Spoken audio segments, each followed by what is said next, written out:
First multi-rotor I ever built was actually a tricopter. It was from Simplecopter, and I used this Taranis X-Lite. I was so impressed when I got this. I couldn't believe I was actually had one of these. You know, this thing was like so impressive. 9 channels, the screen here, all these switches, all these dials. I was like, wow, I can't believe this. This is awesome. Well, after a while, people started talking more and more about how great the Taranis was. So I ended up buying a Taranis. This is a regular Taranis. And I loved this. The sticks felt a lot better. The programming was a lot more understandable, and also the online community for this was huge compared to the Taranis X. Well, after a while, I ended up buying the special edition one, the Taranis Plus special edition. This thing has the better gimbals in here yet. Also, I installed the short throw gimbal here so I could reach full throttle a little easier. And this has been awesome too. Now, I have done this a couple of times where I've broken switches off. In fact, I have another one coming again. But these things sit on the chair in my van, and then they fall and usually break a switch. And also, if you look closely, you can see the antenna's actually been hot glued. Well, this has been an awesome controller, but I'm ready to try the Taranis X-Lite. This thing is reminiscent of the old Xbox 3, or not old, I guess, the Xbox One controllers. They look like this. Pretty awesome. So let's get this out of the box and we'll take a little closer look at it.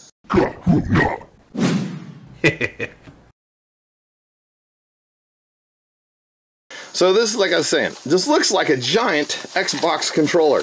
And let me get it out of the package here. So like I was saying, this looks like a giant Xbox controller. In fact, if you put them here side by side, you can tell they look a lot alike, except for the location of the gimbals, I guess. But anyway, this is what it looks like. And the batteries come in here. You twist this a little bit, and this is where the battery goes. This is an 18500. No, this did not come with it. I actually put this in a little bit ago. This is a 1600 milliamp hour battery, but I got 2 sets of these that I'm going to plan on charging and then taking to the flying field with me and using. So anyway, there it is. Let's see, to turn it on, you got to hold this down. There it goes.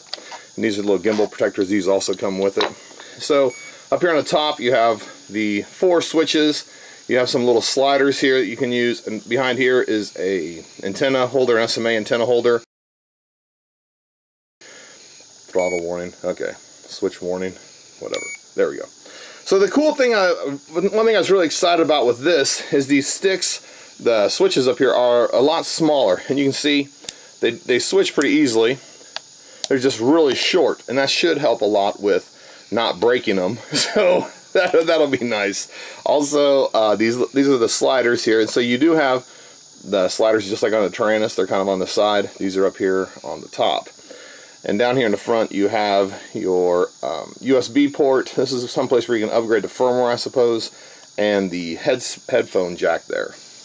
Because I'm a Mode 2 pilot, I'm going to need to loosen this throttle so it doesn't have the spring back to the middle. Inside this little bag, you should have received a little screw like this. And we're going to take this screw, and we're going to put it into this hole here and screw it all the way in. And hopefully that will release the trigger, or release the throttle so it doesn't spring back to the middle. So there it is. Now this thing is in way too far. It is super floppy. So we're going to try to adjust the tension a little bit, and that's with the second screw here. I'm going to tighten it in a little bit. We'll see what happens. There we go. There. With a little bit of tightening on the second screw, it now has a little bit of stiffness to it. Let's see. Is that good? It's a little too stiff. So I'm going to back it off half a turn, or maybe a full turn. Now it feels about perfect. It can hold its position pretty well, and it's really easy to slide. Now the downside of this particular gimbal is that there's no way to adjust the sensitivity going left and right, or how hard it is to push it left and right, because there's only the one adjustment screw here. This one's actually used to hold the X-Lite together.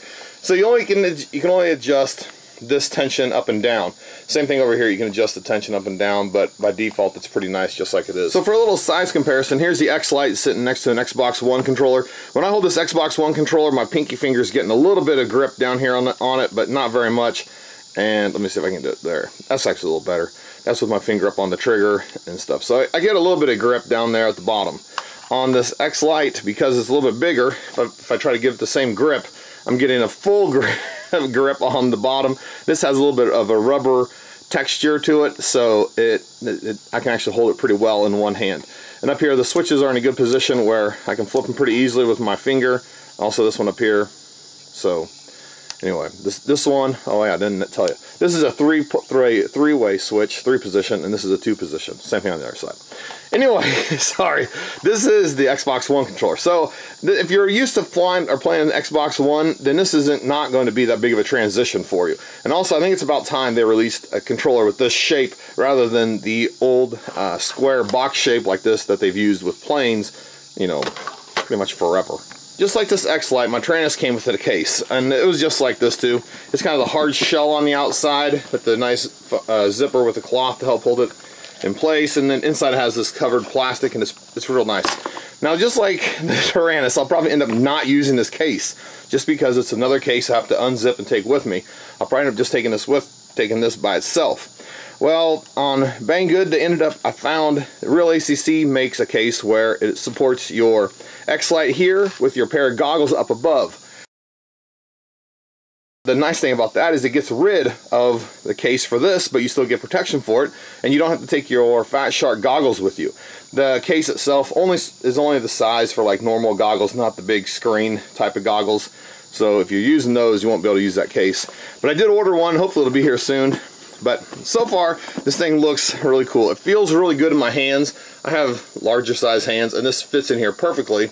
And so I'm going to try to start using this at our practices and at our drone races. And hopefully it ends up being just as good or better than my Taranis XD9. Anyway, if you've been using one of these, let me know down in the comments on what you think about it.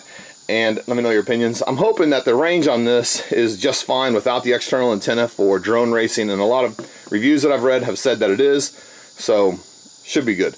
Anyway, if you have any questions about this or want to ask any questions or want to tell me something about it that I don't know, that would be awesome. Leave them down in the comments, and I'll try to answer your questions as best I can. And as always, thanks for watching.